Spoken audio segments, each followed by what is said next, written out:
Have you ever been so hurt, so wronged, that you cried out to the universe, to God, to nature itself, for justice, not for revenge, but just for the pain to stop, the truth to be seen? And then, when something happens to the person who hurt you, a strange feeling can creep in, a whisper of guilt.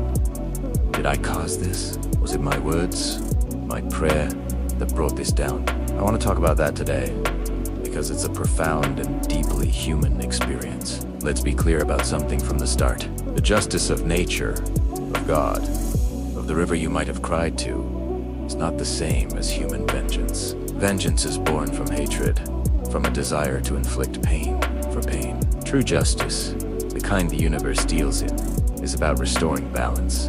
It's like a scale that has been tipped too far to one side, and the universe gently, or sometimes forcefully, pushes it back to center. When you looked up at the sky, or stood by the water, and said, "There is a God," and asked, simply, to never have to see that person again, you weren't casting a curse. You were speaking a prayer.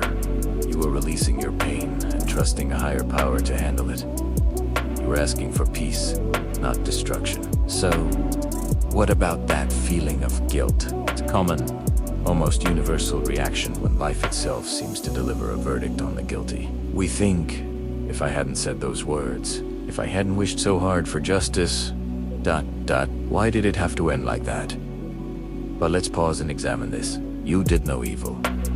You didn't take matters into your own hands. You sought justice, a rightful balancing of the scales, not personal, vindictive revenge. And most importantly, you never wished for death or ultimate ruin. You wished for the truth to come out, for the wrongdoing to cease, and it did. The universe responded. That doesn't make you guilty. On the contrary, it shows that you are spiritually alive, connected to something larger than yourself. Your heart was pure in its plea, and that purity was heard. This isn't a new idea. Throughout history, and countless stories, legends, and personal testimonies, we hear of moments like this. Someone is betrayed, falsely accused, or deeply wounded, and they cry out to a higher power. And if their heart is sincere, that power answers. Often, the resolution comes in a way the person never expected or orchestrated. It acts not asterisk through asterisk them, but asterisk around asterisk them.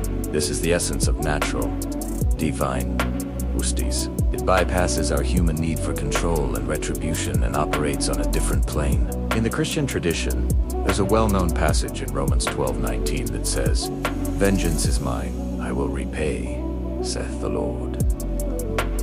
This is exactly what you did, perhaps without even realizing it. You did not seek to repay the harm done to you. You did not plot or act against anyone. You handed your pain, your burden, and your plea for justice over to a higher authority. You will let it go, trusting that it would be handled. You were heard. This isn't something to feel guilty about. It is a testament to your faith and your refusal to let bitterness turn you into the very thing you stood against. Now comes the hardest part of the journey. Forgiveness. When I say forgive, people often react with, "Why should I?" after everything they did. But I want you to think about forgiveness not as a gift you give to them, but as a final act of liberation for yourself.